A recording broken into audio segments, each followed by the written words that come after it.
So this month is Women's History Month, and we are celebrating the 100th anniversary of women's suffrage in New Jersey. So we have two presentations. Our first one is from our Union County Clerk, Joanne Rajapi. Thank you so much for coming tonight. Thank you. Thank you so much for inviting me this evening.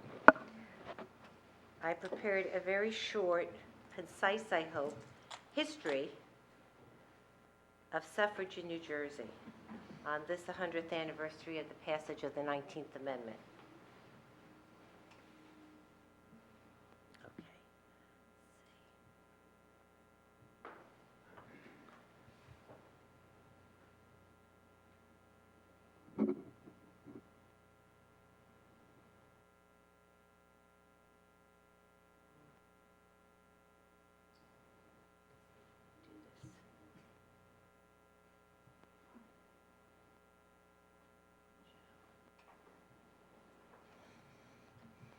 Okay. All right.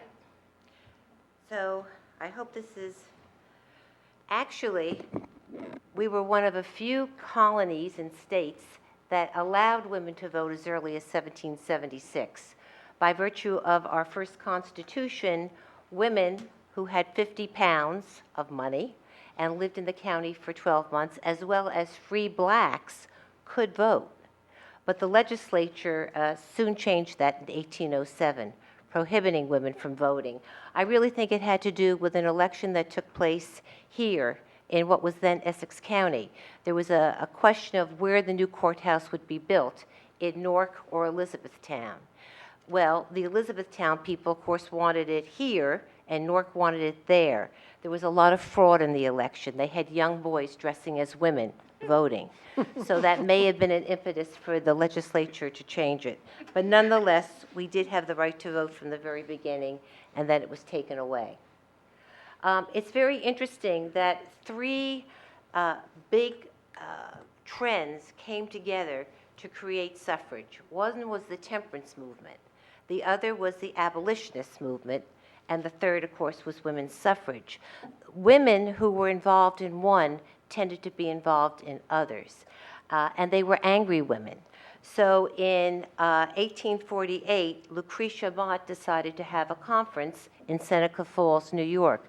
The reason being that in 1842, there was a World Abolition Conference she wanted to attend. They refused her admittance because she was a woman. So she decided to do something about it. And out of Seneca Falls came the Declaration of Sentiments, which was based on the Declaration of Independence and said everyone had a right to be treated equally and have a vote. So that was the start. Mary Philbrook, I don't know if everyone's familiar with her. She's a New Jersey girl from South Jersey. She decided she wanted a better life in the 1890s. She wanted to become an attorney, but she could not be admitted to the bar. At that time, you didn't have to go to school to become an attorney. You had to read the law with an attorney or a judge. And Mary couldn't, and Mary was not a crusader. She said, what made me a crusader was the fact that the New Jersey Supreme Court denied me admittance to the bar. So she joined with the New Jersey Suffrage Association and was very persistent and got legislation to be admitted to the bar. She became a leading suffragist in New Jersey, sponsoring child labor reform, as well as other things. Alice Paul, another New Jersey, internationally known woman. Alice also hailed from South Jersey, daughter of Quakers, highly educated. She received a PhD in sociology. When she was in England at school, she saw these women suffragists from England had very different models and ways of protesting for suffrage. One was marches, another was picketing, and hunger strikes. So when she came back to the United States, she decided to do something about it. The day before Woodrow Wilson was inaugurated, she arranged a 5,000 woman march down Pennsylvania Avenue in Washington, D.C. And a good portion of those women wound up in the hospital because they were pelleted with rocks, called names, whatever. That didn't work. So in 1917, she decided to have 1,000 silent sentinels. These were women dressed in white who stood in front of the White House and picketed. The next year, Wilson relented and said he would support it. This person you should all be familiar with. She's Reverend Florence Spearing Randolph. She was very active in the suffrage movement. She was the executive director of the New Jersey Suffrage Association, and she organized and was pastor of a church here in Summit, that is the Wallace Chapel African Methodist Episcopal Zion Church, a beautiful church that still exists. Very active woman, also organized the New Jersey Federation of Colored Women's Clubs. This is a depiction of one of the silent sentinels. Actually, this cartoon was made by a Union County woman by the name of Allender, who was actually the cartoonist for the women's suffrage movement. They used Woodrow Wilson's words against him. If you read this, it says, "We shall fight for the things we have always carried nearest to our hearts, for democracy, for the right of those who submit to authority to have a voice in their own governments." And as I said, Wilson finally relented in 1918. We had an historic first last year in Union County. For the first time in the history, we had the majority of the Freeholder Board as women. We also hit a first in Union County with our mayors last year, and Nora is in the middle there.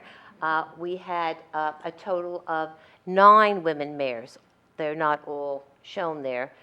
Dahlia Vertreese on the left is from Hillside, Sarah Tedesco from Garwood, Nora, of course, from Summit, Erica Dubois from Springfield, Shelley Brindle from Westfield, and Colleen Moore from Fanwood. And this year, out of the 21 towns, we have 10 women mayors. Margaret McManus from Winfield, Christine Dansereau from Roselle, Michelle Dellisfort from Union, Andrew Devaney from Berkeley Heights, and Linda Karlovich from Kenilworth. So I suspect next year we'll break the chain and have 11. And lastly, I just wanted to mention a very important woman we sometimes forget, and that's Hannah Caldwell. And as you know, Hannah Caldwell was married to James Caldwell. This is not actually the real depiction of what happened. She appears on our seal because she was the motivation of giving the troops building up their morale after the Battle of Connecticut Farms. She was killed probably accidentally by a redcoat or a Hessian soldier during, right after the battle, but it was her husband who took her death and said basically to the troops, this is a woman, you know, if they'll do this to a civilian and a mother of 9 children, how are they going to treat the rest of us? And he really built up the morale of the Continental Army. So you can see that there were a lot of angry women involved in the movement, and they got things done. So that's our little history. But I did also, if I may, make a public service announcement, and that is we had several meetings in the county on the COVID-19 virus, and I issued a press release yesterday saying that anyone at risk or concerned with social distancing or just concerned about the virus can very easily download or get from Rosemary an application for a vote-by-mail ballot. It's simple, it's easy, and every ballot in every election is counted. So thank you very much for this opportunity. Thank you. Would you like to stay up for a moment and see if anyone has any questions for you? We'll first call on council members if anyone has any questions for John. That was great. Yeah, Thorough thank you. It was a presentation. wonderful Very presentation. Thank you. And are there any questions from the public? It's not, okay. Thank you. Thank you so much. Okay, we have a second presentation about women's suffrage, and that's Diana Burrows, who is a junior at Summit High School. Thank you so much for coming. Hello. Thank you for having me here tonight. My name is Diana Burrows. So 2020 marks 100 years since the 19th Amendment was ratified, giving women the right to vote.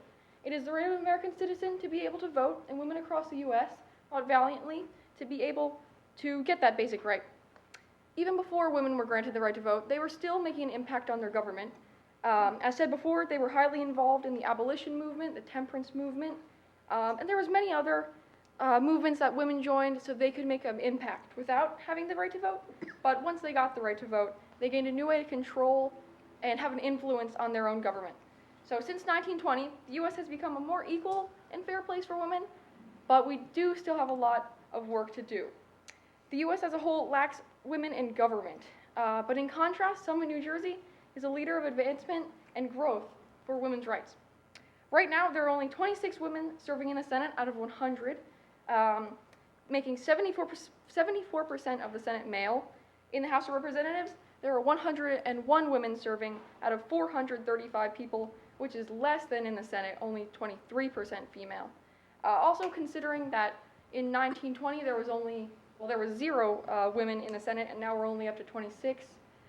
This is taking a while for progress to be made. We still very much struggle with having women in government. Even today, out of the 15 presidential cabinet members, only 2 are women. There's only ever been 1 female governor of New Jersey, and every town that touches Summit, except for Short Hills, has a male mayor. The statistics go on and on throughout U.S. history, but Summit is an exception. Out of the 7 common council members, 4 are female. The mayor of Summit, Nora Radis, is an example of a strong female leader. Amy Carnes, chief communications officer, Lori Toth, assistant city engineer, Megan Avalone, director of health, and Marjorie Fox as councilwoman, as well as many more women are part of this Summit community government. Even having this meeting right now is a way to show how Summit supports and celebrates its female citizens. Summit has been a divergent in the trend of sexism. As a young woman living in such a town, I can only say that this has a positive influence on me. Seeing women in positions of power shows young women and girls around this town that they can also become leaders. The more female leaders we have in government, the more inspired our young women will become. Exactly half the population of America is female. Present-day women must act as our ancestors did. Spread the message of equality, stand up for what you believe in, and fight sexism. Don't let anyone say you can't do something because you're a woman, because being a woman is our best strength. Thank you.